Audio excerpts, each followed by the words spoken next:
18h-19h sur CNews et Europe 1. Punchline. Thierry Cabane. Bienvenue sur CNews et sur Europe 1 pour votre Punchline Week-end. Je vous assure, durant la publicité, il y a des échanges. Ce soir, à mes côtés, Véronique Jacquier, Louis de Ragnel, Olivier Benkemoun et Alain Madelin, un ancien ministre très optimiste. Mais attention, on va casser l'ambiance, mon cher Alain Madelin, puisqu'Olivier Benkemoun, juste avant la pause publicitaire, vous pose un certain nombre de questions précises, réponses précises. Je disais simplement qu'Alain Madelin affirmait que les Français voulaient moins d'État.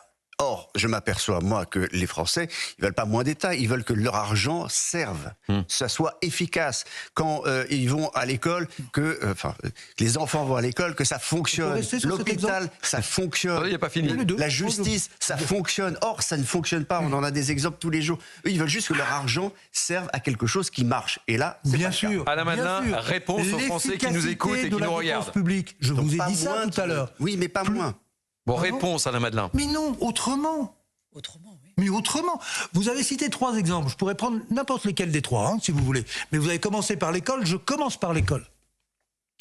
L'école, qu'est-ce qu'ils volent?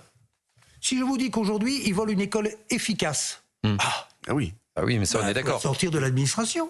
Faut laisser faire des enseignants un peu plus autonomes. Faut laisser faire la pédagogie libre. Faut autonomiser réellement les établissements. Faut laisser faire la création de nouvelles écoles. Faut laisser les parents choisir l'école de leurs enfants. Et Alain Madelin, on manque Je vous ai dit d'enseignants. ça. Ce que je viens de vous dire. Je vous donne un petit scoop. Ah, Je l'ai passé hier dans un petit... Je suis passionné d'intelligence artificielle, etc.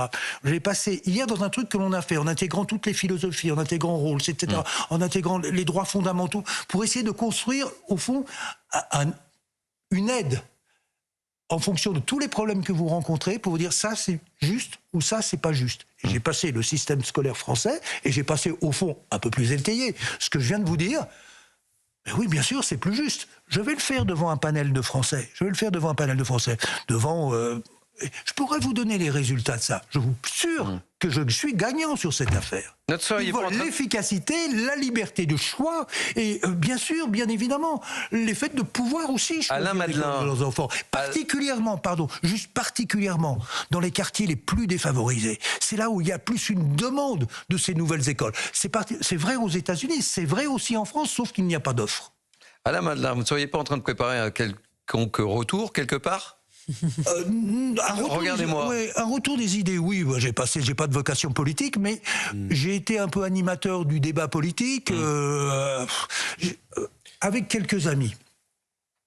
Qu'est-ce qu'on fait? On regarde le débat, on ronchonne dans notre coin, et on se dit, ah les cons. Ouais. Alors, deuxième truc, allez, on se dit, on se retrousse ne un peu noyez les pas le manches. poisson, je vous ai posé une question précise. On se retrousse un peu les manches et on va essayer de bouger ensemble. Mais ça veut dire quoi, bouger ensemble, Alain Madelin? Ça veut dire... Dites les choses, vous ne les dites pas sur Europe 1 et sur CNews. Ça veut dire d'essayer de mettre des idées, par exemple celle que je vous ai donnée, je pourrais vous citer aussi, puisque vous citez la protection sociale, je pourrais vous citer la justice aussi. Le fait de revenir sur le fatras de normes, c'est un énorme chantier, personne ne sait comment le prendre. Nous, on a quelques idées. Donc voilà, des sujets comme ça qui doivent aboutir, non pas à des colères, mais au contraire profiter justement des Français qui en ont marre, pour essayer de dire, voilà, sans démagogie, sans yaka faucon, il y a quand même une possibilité. Bon, alors, sans yaka faucon, on a un problème, ça ne vous a pas échappé, hein? On a un problème de budget, on est d'accord.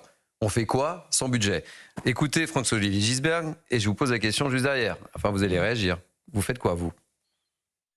Ils ont fait vraiment la preuve de leur inefficience, de leur inaptitude, les députés. C'est atroce ce qui s'est passé à l'Assemblée nationale. Enfin, c'est absolument ridicule. Mais je pense que, je sais pas, je pense que personne n'a envie trop d'une dissolution, à part le RN et les filles. Donc, à un moment donné, ils vont essayer de s'arranger. Il y a une sorte de jeu de dupes. Tout ça est un peu, c'est de la basse politique politicienne. On se croirait vraiment. Et au final, sous la 4ème République, c'est le régime des partis, avec le Parti socialiste qui fait chanter le cornu, qui chante. Et puis voilà. Bon, il a raison, notre ami François-Olivier Gisbert. Bon, on fait quoi là maintenant? Vous faites quoi là? Maintenant, j'aurais essayé d'éviter de me mettre dans cette situation. Bon. Le système actuel n'est pas très bon, parce que effectivement, pas de 49-3, on l'a annoncé, donc un gouvernement sous dépendance des socialistes. Et sous dépendance des socialistes, ça dit j'ai refusé la taxe Zucman, mais quand même, il faut bien que je fasse quelque chose pour la justice sociale, comme si Zucman c'était la justice sociale. Hein. Bon, c'est un autre débat. Mais Et donc, on va faire payer les riches. Alors, comment on va faire payer les riches? Une petite zucminette, quelque part, un petit emprunt forcé, quelque chose. Donc, on va aboutir à des trucs ridicules. Les partis socialistes, en douce, et cherchent à négocier 6 milliards, 7 milliards, 8 milliards. Ben, à 6, on peut les acheter. Ils cherchent à négocier 6 milliards qu'ils pourront brandir en disant, on a obtenu 6 milliards, qui sera le prix pour eux de dire... On ne voulait pas priver la France d'un budget. En réalité, on ne voulait pas la dissolution qui nous aurait plumé. C'est ça la réalité. Et donc c'est quelque chose de pas très ragoûtant, parce que les tas de choses se jouent dans les coulisses, etc. Pour quelque chose, on aurait mieux Alors, valu vous dites éviter. quoi, Alain Madelin? Si on avait voulu l'éviter, alors c'était le sens de votre question. Exactement. Si on C'est avait pour ça que voulu j'insiste. l'éviter, moi je l'ai dit, je le dis régulièrement à tous les premiers ministres qui arrivent. D'abord, la situation est impossible. Pour faire un bon budget, il faut avoir depuis 1 an mis en œuvre des réformes de structure. C'est ce qu'aurait pu faire Bayrou, qui l'avait annoncé, souvenez-vous. Il avait dit, je vais repasser toutes les missions de l'État au peigne fin, budget, base, 0. On repart à partir de rien. Il n'a été suivi par personne, à commencer sur Douba par le ministre de l'économie de l'époque. Donc ça a foiré.